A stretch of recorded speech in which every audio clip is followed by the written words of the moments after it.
Alright, welcome to another video. If you don't know me, my name is Roman and I talk about low budget filmmaking. I like to do how to light videos, how to color grade them, and all of that by trying to recreate a Hollywood shot. But today I'd like to talk about lenses. Cinema lenses in particular. Cinema lenses like the DZO Vespid Primes. With me I do have the 40mm and 25 on my FX30. And even though I think that lighting is the most part of your movie, I'm pretty aware that lenses do give your camera the look that you're going for, especially cinema glasses. And if you haven't already guessed, yes, I do think that cinema lenses do give you a much better image than photo lenses do. And yes, I know that this lens right there is a pretty cheap Viltrox 24mm autofocus. Yeah, that's what you need when you do YouTube videos. Talking head. So, let's get into this video. And what you see now is the Vespid Prime 25mm. Excuse the focus, because it is a cinema lens, so it is a manual focus lens. And this right here is the lens that you've been seeing before that. So the Viltrox 24mm f1.8, it was at 1.8. And now you're looking at a 2.1 manual focus lens. Oh yeah, and to give it a similar look, I used the Black Tiffin 1/4 Pro Mist filter. Yeah, that's what it is. Put this away and talk about the Vespid Primes. For me, the Vespid Primes do all the work. So I do have the 25 and the 40, and that's actually all you need, especially when you have a full frame camera. So right now you're looking at a full frame Sony a7 IV on 25mm.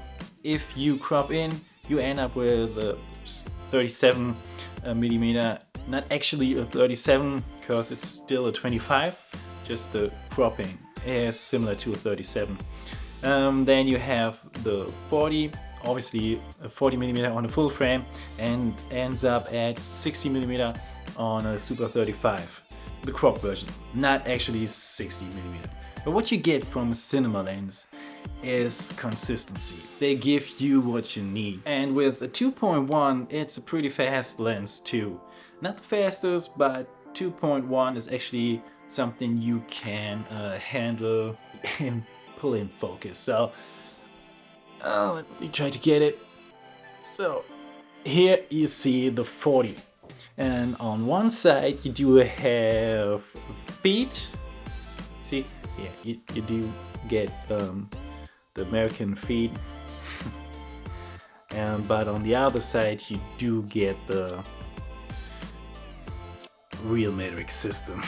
From infinity to 30cm. No matter how often you change it, you always end up on a 32 or let's say a meter whenever you pull your focus into that number. Let me get back and focus. Yeah, I can't pull focus wirelessly, so yeah, let's keep it manual. It is easy enough. You are able to focus on your own, especially with the FX30, which has really nice peaking. I don't know if it's the same as the A7 IV, but the FX30s, it looks much brighter. The red is so much richer, but that's another video. What I don't like is the T-stop ring. This could use a little bit more resistancy, because I end up, touching it a little bit while I'm pulling focus and change my T-stop. But for me, the most important part of the DZOs is they don't have any focus breathing, which is like the holy grail for me in filmmaking, because I can't stand focus breathing. Anamorphic lenses, that's a different thing. Just anamorphic is just a look, and you can get away with focus breathing, not with spherical lenses. It just doesn't look good. But this is the most important part for me. I don't know about you, but I can deal with the Fler, which I'm not always a fan of, but I know the Vespid Primes, they handle the flares pretty good, as you can see here. So you do get this milky look, wide open. Even the flare is consistent in this series of lenses. Something else that's nice is that you can shim your mount from PL to EF. I do have the EF mount on it because I like to use a cheap speed booster on my FX30, or a cheap, where is it? Oh no, it's on the camera. A cheap adapter, but it also offers you a Vista Vision. So it's a 46.5 image circle, which is great because you can use a different kind of cameras. Large format from Arri Alexa, you could actually use it for the Mini LF, for the Sony a7 IV, but also the FX30's crop sensor Super 35. Throughout the whole line, it gives you even a consistent look. They are all about post-production. They offer you muted tones, color tones throughout the whole line from, I think the widest is 14 now, or 12. I think it's 12mm, up to 125, I think is the longest. If you like more saturated, a more saturated look, it's easy done in post. But you can also use a Cinetone like I do right now on the 25. Yeah, just run and gun it. It does give you such a creamy bokeh that doesn't distract from your subject. Alright, speaking of bokeh, let's test the 25 on a full frame Sony a7 IV. What you see in the background is the Christmas tree. Isn't that beautiful? It's Christmas time, so perfect for a bokeh test. Well, it's getting a little bit bright. Stand it down. Alright, probably. Okay, so for the bokeh test, this is the 25 at t2.1, and you see the bokeh balls. Let's move the camera a little bit, try to stay in focus. See the edges. Let's get into the corners. Okay, so top left, top right, I think. So this corner, you see, they do get a little bit cat eye, but I actually really do like that. Right now the other corner, see the same here. As they change. Not much of a distortion. See it here. Just slightly. Let's crop into Super 35. And we're back at Super 35. Wow, that's huge. The edges, they stay pretty consistent, I think. I mean, I'm just looking at the little tiny a7 IV screen. Round. Just slightly changing to cat eyes. So I like it. It's not distracting or something. Alright, let's switch to the 40mm. Okay, now we are on the 40mm at t2.1, and as you see, it's almost the same framing as the 25 cropped into Super 35, but with the 40 you do get more compression. That's why the bokeh here, oh man, it's just beautiful. Look at those bokeh balls. You get the compression here around me, around your subject. Yeah, nothing else to say, but just beautiful bokeh on the 40mm. Before I forget, second to focus breathing, most important part for me, it is that it gives you this smoothness, and that comes right after focus breathing for me. Is that you don't get an over-sharp image like you do get from a photo lens. Here you do have a nice contrast fall off.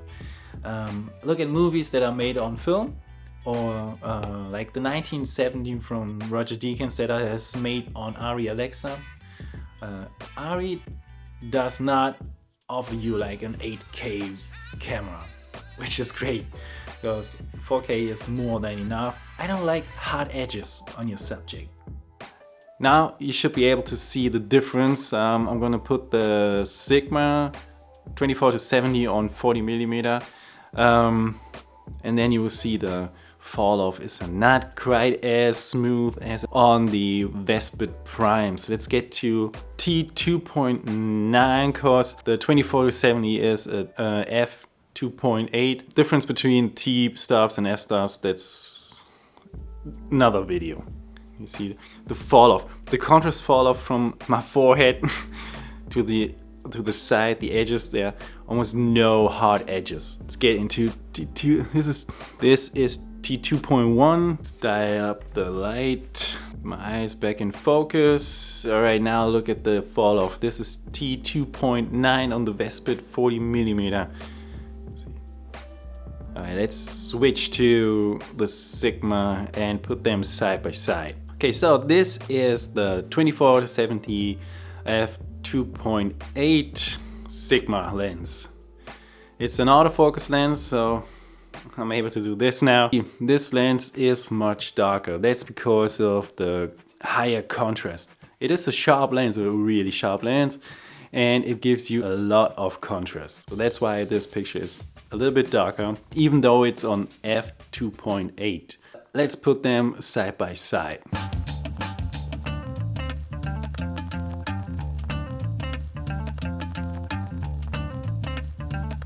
All right, let's get the 25mm. 25. It's 24. This should be about 25. So the 25 at f2.8.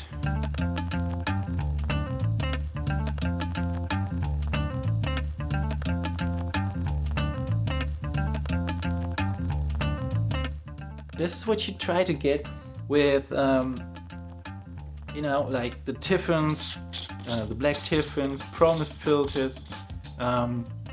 They do give you, you know, like softness. They pull up the shadows. You already get this with the Vespid Primes. Yes, of course, this adds a look to it, like the creative part, but right out of the box, they give you a creative look. Yes, they do suffer from chromatic aberration. Yes, it would be great if there wasn't. I can absolutely deal with the chromatic aberrations on the Vespids. You just have to know that you maybe shouldn't shoot right into a window. If you don't like chromatic aberrations, you should go with the NISI Athenas. They are clean. Like clean. For myself, I will absolutely add a few NISI Athenas to my lens collection. Absolutely amazing that they can offer the Athenas for that price. If you're looking for great offers, used offers, go for the Vespid Primes. They are on the used market. I got both of them under $1,000. I think the 40 I got for 900 euros and the 24 for 800. That's the price of, I think, the 90mm. It's about 1600. So get two lenses for the price of one. You will have so much fun with them, shooting alone or with a crew on a Sony FX30, A7 IV, or even on an Arri Alexa. It's amazing. Like for this little amount of money, you can get so much out of your footage. Grab 2 or 3 of them and just go out shoot. They are so much fun. I'm glad to be back on YouTube after such a long time. I hope you liked this video. There are so many videos about the Vespid Primes. Maybe I leave a few links down in the description. And if you like this video, just hit the thumbs up button, subscribe to the channel, and maybe leave me a nice comment down there. So, peace.